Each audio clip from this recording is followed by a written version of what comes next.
And all of you ये याद रखना, आप लोग जितना वीडियो अभी देख सकते हो देख लो, क्योंकि बाद में आपको वो भी स्कोप नहीं मिलेगा after you go to school, क्योंकि हॉस्टल में आपका जो बाहर जाना अलाउड नहीं है। ओके, चलिए, तो ब्राउन फैट सेल्स जो है, तो ब्राउन फैट सेल्स में क्या होता है, आपका जो मेनी माइटोकॉन्ड्रिया होता है, white fat cells are comparatively few, white fat cells नहीं, इसको क्या लिखेंगे, unilocular. Fat cells are comparatively few. It is brown due to high concentration of iron containing cytochrome pigments. ठीक है? Now, brown fat is particularly found in newborn babies and hibernating mammals. It accounts for 5.5 to 6% body weight of newborn rabbit and man. Fine. So brown fat has larger capacity of heat generation. उसको thermoregulation हम लोग कहते हैं। Okay, and okay, इसलिए उसको thermoregulation हम लोग कहते हैं। Now brown fat can not be A substitute of food. Actually क्या होता है, बहुत जो हाइबरनेटिंग एनिमल्स है वो लोग ब्राउन फैट के भरोसे बच सकते हैं, बट कुछ ना कुछ तो खाना पड़ेगा। ठीक है, चलिए, तो ये आपका लूज टिश्यू हो गया। तो एक तो हमने एरियोलर टिश्यू डिस्कस कर लिया। एरियोलर डिस्कस किया था कि नहीं? Areolar, hello, hello sir. Areolar discuss किया था कि सर नहीं? चलिए, सर डिस्कस यस सर, अब हो हम चुका लोग है। चले जाएंगे डेंस में। Okay, so now we will discuss about dense connective tissue. ठीक है, so dense connective tissue का मतलब क्या होगा, उसमें कंपैरेटिवली मैट्रिक्स जो है वो ज्यादा होगा। ओके, तो कंपैरेटिवली मैट्रिक्स विल बी क्या, जो components will be more, matrix will be less. उसमें कंपोनेंट्स ज्यादा हो जाएगा मैट्रिक्स में। तो कलर चेंज किया जाए। So dense connective tissue, it's of two types. तो नंबर 1 है white fibrous connective tissue. इसको जनरली मैं शॉर्टकट में WFCT बोलता हूँ। ओके, तो ये आपको याद रखना है। तो it is of two forms again, वो भी दो फॉर्म्स में मिलता है। एक होता है कॉर्ड्स, कौन छड़ा, सो इसमें नंबर ए होता है कॉर्ड्स। कॉर्ड का मतलब क्या होता है, धागा जैसा होगा। So the white fibres form cords called tendon. Okay, तो टेंडन्स क्या है, which connects muscles with the bone. Now number 2 is sheets. Sheets का मतलब चादर जैसा होगा। The white fibers also form sheets. They occur in all peri. जिधर भी पेरी आएगा ना वो सब में आ जाएगा। Pericardium of heart, dura mater of brain and spinal cord, renal capsule, okay, renal capsule of kidney, तापरे perichondrium of cartilage, periosteum of bone. Okay, जहां भी लग गया पी, फाइन, तापरे पेरीन्यूरियम, पेरीमाइसियम, ऑल जगह होगा आपका दिस। ठीक है, उसको हम लोग शीट्स कहते हैं। नाउ आपका एक बढ़िया सा स्टोरी बताता हूं आपको, Achilles tendon. Achilles, you know who is Achilles? Achilles no is a, sir. No sir. तब आप भूल गए हो, पढ़ाई पढ़ के तो पास देते हो ना आप लोग। तो ये आपका अकीलिस हिस्ट्री में था, हिस्ट्री, नॉट इन बायोलॉजी, समझ में आया? एक्चुअली नहीं था सर हिस्ट्री कौन सा चैप्टर? सर, हिस्ट्री में तो नहीं पढ़े हैं, कभी नहीं सुना है। जब एक गाल में झापड़ मार दूंगा ना, कौन सा चैप्टर पता चल जाएगा तुमको। मैं हिस्ट्री टीचर हूँ, तेरे को हिस्ट्री चैप्टर बताऊंगा। सर नहीं, मतलब शट अप। इससे रिलेटेड। Yes sir.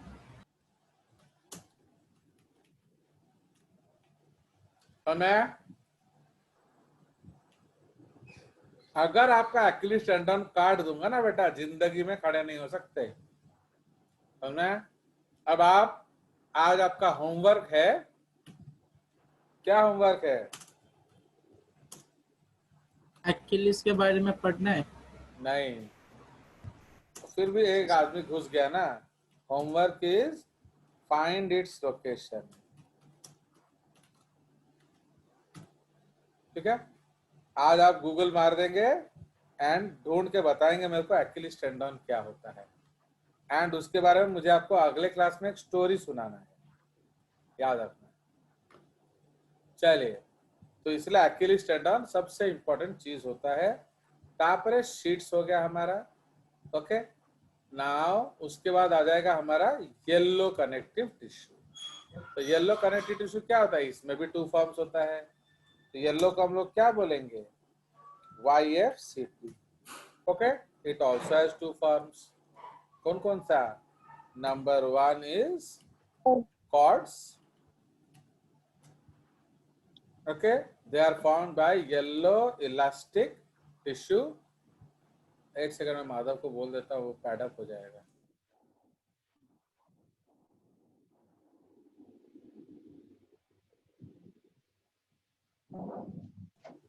तो आज थोड़ा क्रिकेट खेलेंगे तो प्रैक्टिस ऊपर छत में।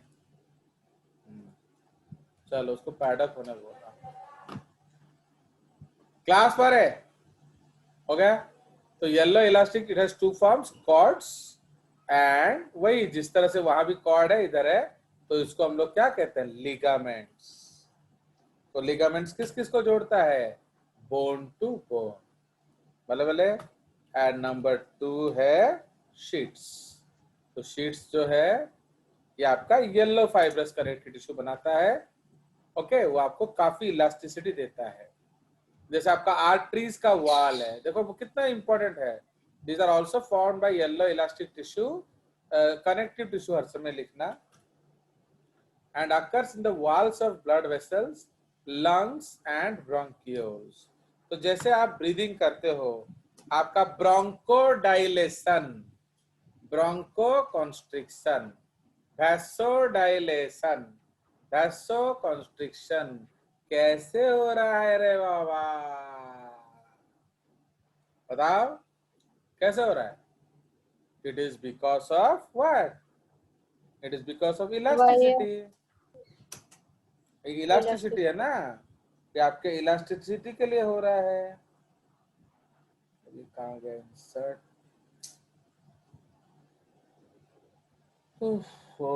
हाँ, इंसर्ट हो गया। तो समझ में आया?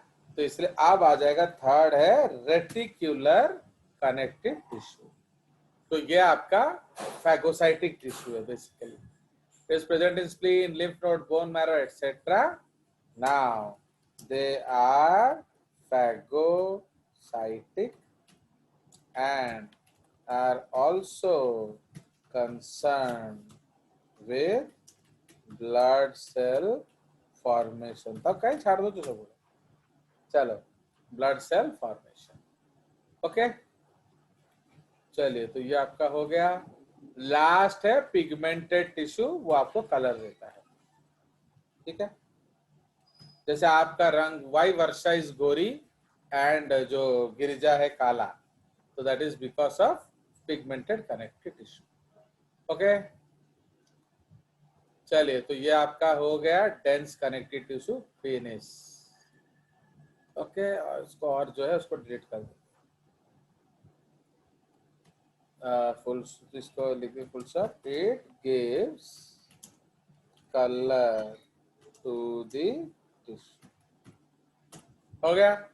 तो ये आपका फिनिश हो गया क्या? This is your dense connective tissue. अब हम लोग नेक्स्ट चले जाएंगे किस चीज में? अब हम लोग चले जाएंगे फ्लूइड में, okay. Now fluid connective tissue में आपका एक ही टिश्यू पढ़ाया जाएगा, that is blood. Blood fluid connective tissue, okay. देखो अभी भी हरा प्रसाद दास आ रहा है। तो फ्लूइड कनेक्टिव टिश्यू, फाइन। तो इसमें आपका बेसिकली मैं आपको डायरेक्टली उस चीज से ही पढ़ा देता हूँ। इसके लिए एक और फाइल खोलना पड़ेगा क्योंकि ज़्यादा टाइम नहीं होता ना हमारे पास इतना, तो सीधा एक फाइल से आपको पढ़ा देंगे। फिगर कहाँ गया, वो ब्लड चैप्टर से पढ़ा देंगे ना आपको, तो वो एक चित्र में ही काम खत्म हो जाएगा। बट ढूंढते समय नहीं मिलेगा। यस, क्योंकि ना फिर उसके लिए लिखने में बहुत टाइम जाता है। चलिए आ गया, तो आपको शेयर कर दिया जाए।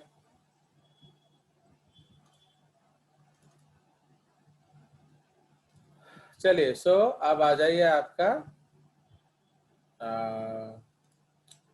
So this is the case. इसको हम लोग क्या करने वाले थे, इसको थोड़ा बड़ा करने वाले।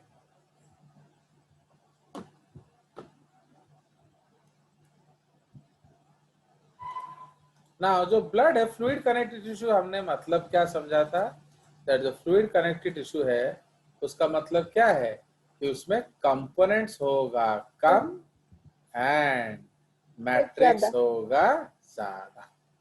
अंडरस्टूड? सो कंपोनेंट्स होगा कम एंड मैट्रिक्स होगा ज्यादा।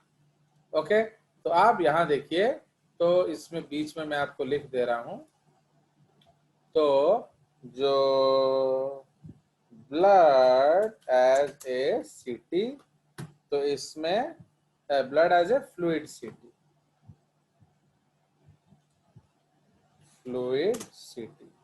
तो इसमें आपका क्या आ जाएगा, सो नियरली 55% इज प्लाज्मा, या उसको मैट्रिक्स कहते हैं। ओके, एंड नियरली सॉरी, हाँ करेक्ट, प्लाज्मा ही हुआ ना, मैं उसी का उल्टा लिख दिया मैंने। 45% इज कॉर्पसल्स। यस, कॉर्पसल्स उसको क्यों कहते हैं, क्योंकि वो जिंदा लाश होते हैं। They are living dead bodies, they are not living cells, ये याद रखेंगे। ओके, तो ये डेड बॉडीज हैं, ये जिंदा नहीं है, they are not living cells. Okay, तो इसलिए उसको कहा जाता है कॉर्पसल। चलिए, तो ये आपका कंसेप्ट है ब्लड का, तो ये एक चित्र में आपका मैं खत्म कर दूंगा ब्लड। नाउ अब हम लोग फोकस करेंगे किस चीज पे, ऑन द, हाँ बोलो, क्या बोलो। चलिए, अब ये आपका जिंदा बॉडीज कैसे हो सकते हैं, जिंदा भी डेड भी? वो सब आप मेरे को मत पूछो, सेल जब पढ़ोगे तो पूछ लेना। नाउ अब ये देखिए आपका, जो ये आपका ब्लड कंपोजिशन है। नाउ प्लाज्मा में आपका क्या क्या मिलेगा, तो यहाँ भी हम लोग लिख लेंगे, यहाँ ऑलरेडी लिखा हुआ है, एक्चुअली लिखने का कोई जरूरत नहीं है, it is already written here that plasma is nearly 46 to 63%। हम लोग ले रहे हैं अकॉर्डिंग टू एनसीईआरटी 55%। ठीक है, तो क्या क्या होता है, प्लाज्मा प्रोटीन्स जो होता है 7%, अदर सॉल्यूट्स 1%, वाटर 92%। ओके, उसका फंक्शन यहाँ दिया हुआ है। अब प्रोटीन्स में क्या क्या आ जाएगा, एल्ब्यूमिन 60%। ओके, ये आपका कॉन्सेंट्रेशन बनाता है एंड ट्रांसपोर्ट्स में मदद करता है।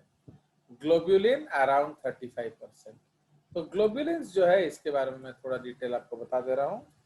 तो globulins are made up of, because actually when we teach we don't think you will ask doubts, क्योंकि हम सोचते हैं कि आप ऑलरेडी 11th के बच्चे बन कर आएंगे, आपको 10th का भी नॉलेज नहीं है, 9th का भी नॉलेज नहीं है। ये सब हम, this thing I teach in 9th class, आप देख लेना, मेरा फाउंडेशन वीडियोस होगा, ये सब हम लोग 9th में खत्म कर देते हैं। तो इसलिए आप जैसे नहीं पढ़े 9, 10 में, आपका गलती है। नाउ वे तो इसलिए आपको उतना आना चाहिए।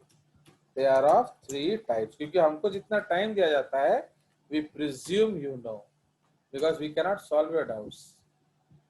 चलिए, तो देयर आर 3 टाइप्स। तो यहाँ अल्फा, एक्चुअली मैं अल्फा लिख नहीं सकता, आपको सिंबल लिखना पड़ेगा। Okay, don't write alpha, unfortunately मैं वो सिंबल नहीं लिख सकता हूँ, इसलिए मैं टाइप ऐसा कर रहा हूँ। the alpha globulins and beta globulins, okay, क्या करते हैं? Help in the maintenance of extracellular osmolarity, ठीक है, osmolarity। उसके बाद जो गामा ग्लोब्यूलिन्स होते हैं, ग्लोब्यूलिन्स, उसको हम लोग इम्यूनो ग्लोब्यूलिन्स भी बोलते हैं। Okay, immunoglobulins comma they are antibodies, ठीक है। तो दे एंटीबॉडीज, ये लोग एंटीबॉडीज हैं, डिफेंस में मदद करते हैं। ओके, सो ये आपका ग्लोब्यूलिन्स के बारे में मैंने थोड़ा बता दिया। फाइब्रिनोजन के बारे में थोड़ा आपको, ब्लड प्रोटीन्स के बारे में आपको बता दूंगा। सो कुछ देखो, मैं अपने आउट ऑफ द वे जाके बहुत कुछ करा दे रहा हूं, बिकॉज नहीं तो काम नहीं चलेगा। क्या करेंगे बताओ।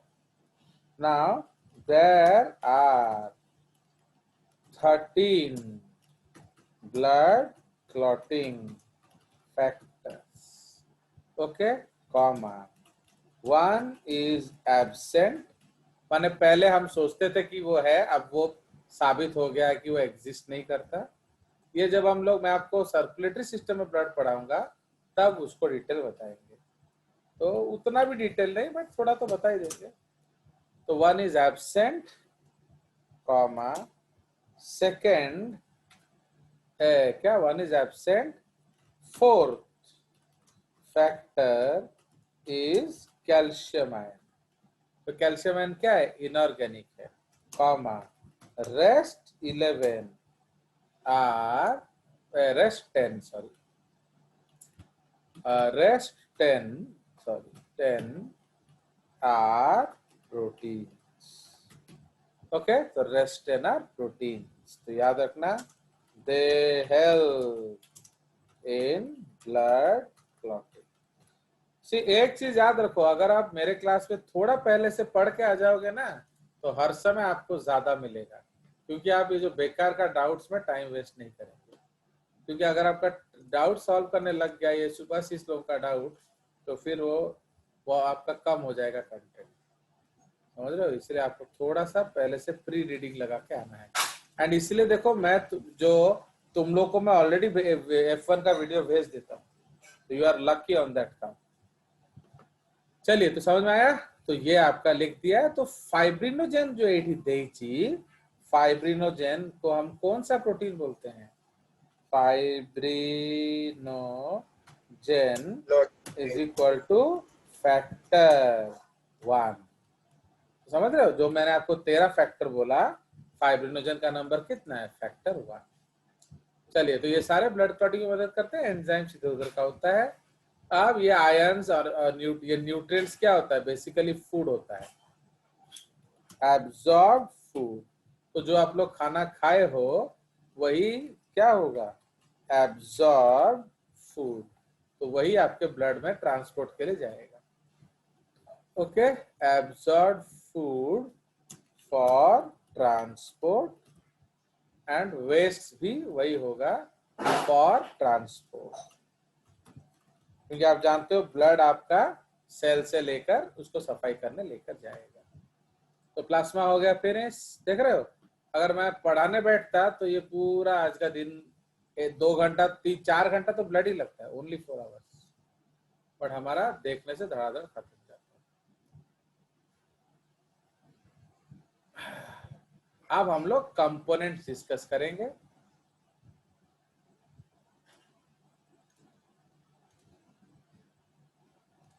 ना, तो जो सेकंड है इसको हम लोग कहते हैं क्या?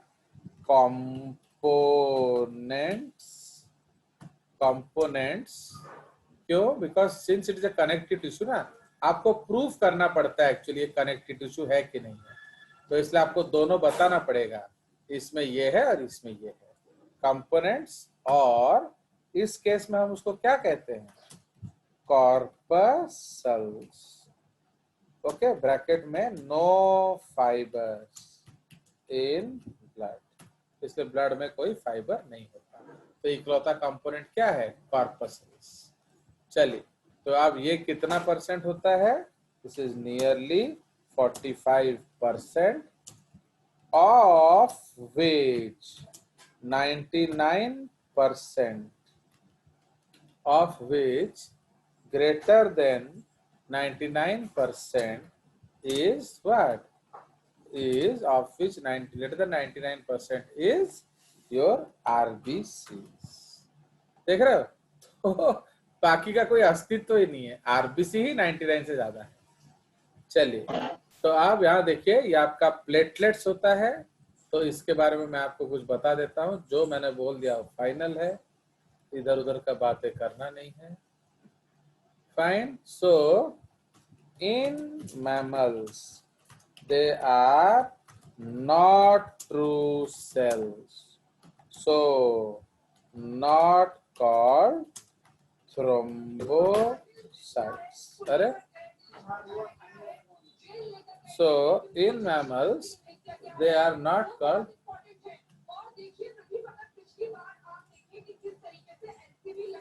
okay, in mammals they are not true cells, so not called thrombocytes. याद रखना।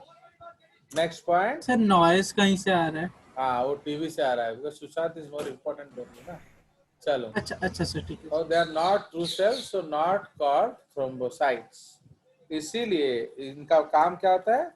दे हेल्प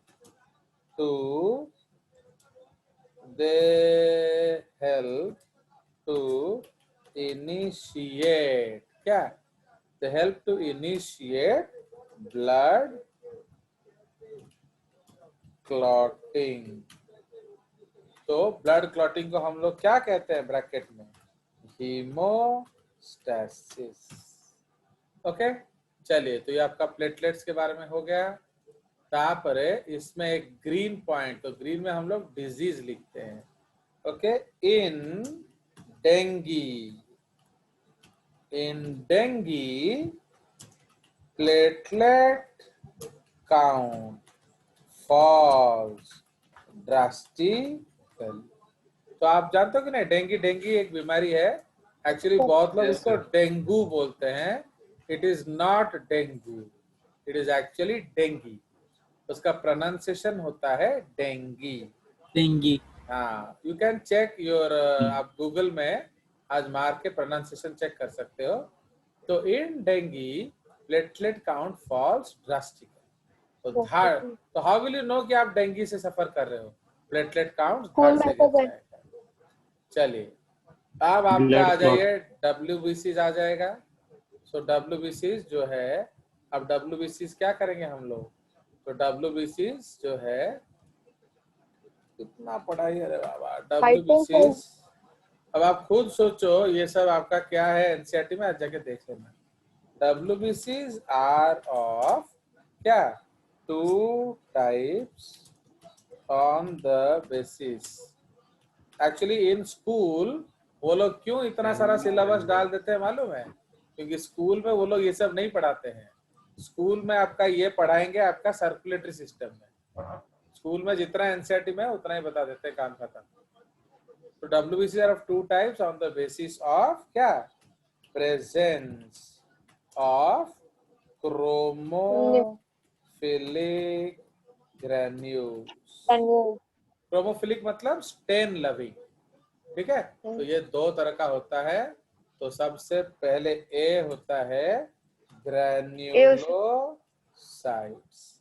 तो ग्रैन्युलोसाइट्स का पहला पॉइंट क्या है? That granules present. एंड दूसरा पॉइंट क्या है? न्यूक्लियस जो है वो मल्टी लोब्ड होगा। न्यूक्लियस इज मल्टी लोब, ठीक है? तो इसमें आपका 3 तरह का आ जाएगा। तो फर्स्ट इज इओसिनोफिल्स या एसिडोफिल्स। तो ये क्या करते हैं? They have, okay, bilobed nucleus and a red orange colored eosinophilic granules। Actually eosin क्या होता है? इयोसिन एक डाई होता है, वो रेड ऑरेंज कलर देता है, वो एसिडिक डाई होता है। तो एसिडोफिल का मतलब they love acids. Okay, philein means love, तो इयोसिन को लव करने वाला ग्रेन्यूल्स होता है। तो काम क्या है? They are anti inflammatory, so suppress allergy. तो ये लोग एलर्जी को कम करते हैं, इन्फ्लामेशन को कम करते हैं। ठीक है। नाउ नंबर 2, सॉरी मैं इसको इजी बना दूंगा, डोंट वरी। तो पहले मैं लिखाई वाला काम खत्म कर दूं। बेसोफिल्स, तो बेसोफिल्स में क्या होगा? उसी से कॉपी कर लेंगे, इतना कौन लिखेगा, है कि नहीं? बेसोफिल्स में they have 3 try lobe nucleus and bluish color, blue violet, okay, blue violet colored basophilic granules। तो बेसोफिलिक क्यों ब्लू होता है मालूम है? वो मेथिलीन ब्लू डाई होता है, इसलिए उससे वो कलर लेता है। Now they are derived from mast cells, so they are derived from mast cells, so help in producing an inflammation। ठीक है, तो ये लोग इन्फ्लामेशन प्रोड्यूस करते हैं। दूसरी बात, तो कैसे इन्फ्लामेशन प्रोड्यूस करेंगे? They secrete same histamine, heparin and serotonin. हो गया। तापरे आ जाएगा 3। ओके, तो 3 में क्या आ जाएगा? आपका neutrophils.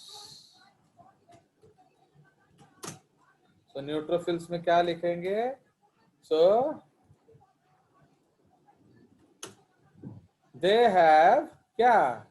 4 lobed nucleus and neutrophilic granules।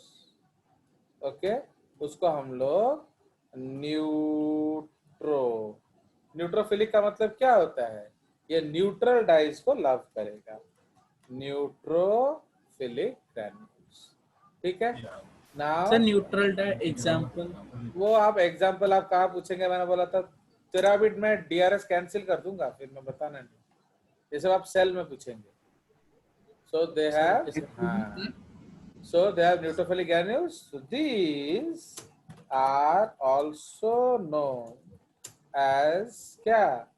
polymorphonuclear phagocytes। ठीक है। चलिए, तो अब मैं आपको बता रहा हूं कि कैसे इसका डायग्राम बनाएंगे। ठीक है भाई, आप लोग को पता ना चाहिए, हम लोग जल्दी जल्दी खत्म करने के चक्कर में तुम बेकार डाउट्स पूछ के दिमाग मत खाओ। सर ये जो सीक्रेट हिस्टामाइन, हेपरिन और सेरोटोनिन है, वो किसका किसका फंक्शन है? बेसोफिल है, न्यूट्रोफिल? ऑब्वियसली हम ऊपर बेसोफिल लिखे हैं तो बेसोफिल ही होगा। अब फिर तो बेकार डाउट पूछा। अब आप, मैं इसको नीचे क्यों लाया? मैं इसके नीचे क्यों लाया? ताकि जगह यूज कर सकूं गधा के। ओके चलिए, गधा जैसे पूछेगा तो क्या करेंगे? हम ऊपर पढ़ रहे हैं, ये तो सीक्वेंस में आ रहा है ना आपका। आप लोग ऐसे कर रहे हो जैसे हमारे पास बहुत समय है पढ़ने के लिए, समझ रहे हो? चलिए, तो आप ये देखिए, ये हमारा सपोज मैं अलग अलग सेल्स बना रहा हूँ, तो मैं जो बोल दूंगा आपको वो एकदम मजा आ जाएगा, पर इसलिए डिस्टर्ब मत करो। चलिए, क्योंकि मुझे ज्यादा पढ़ाना है कम टाइम में, तो वो आप समझ रहे हो कि नहीं? ना आपको पता नहीं मुझे एनसीईआरटी नहीं पढ़ाना आता है ना, क्या सोचते हो आप? बताओ, मुझे एनसीईआरटी पढ़ाना आता है कि नहीं? Yes, sir. ताहले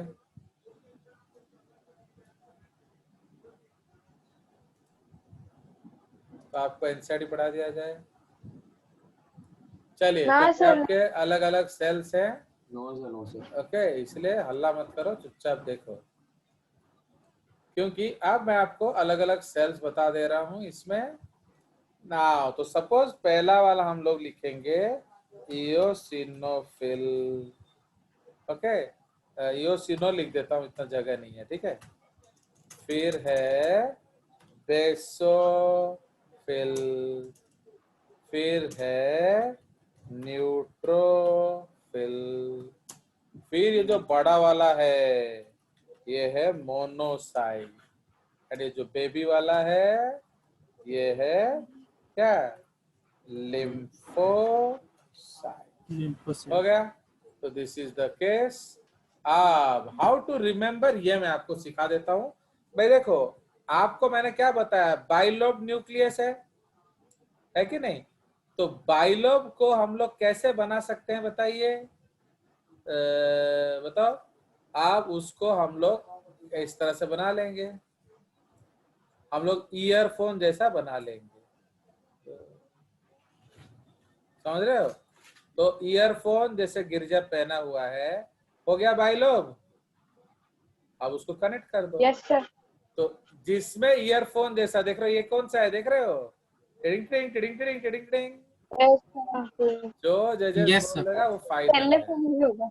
बस, तो अब आप इसको हम लोग क्या कर सकते हैं, कुछ और रेडिश ऑरेंज ग्रैन्यूल्स डाल देंगे। उसी तरह बेसोफिल में हम लोग क्या बनाएंगे, एक एस बनाएंगे, एस, एक लोब, दो लोब, तीन लोब।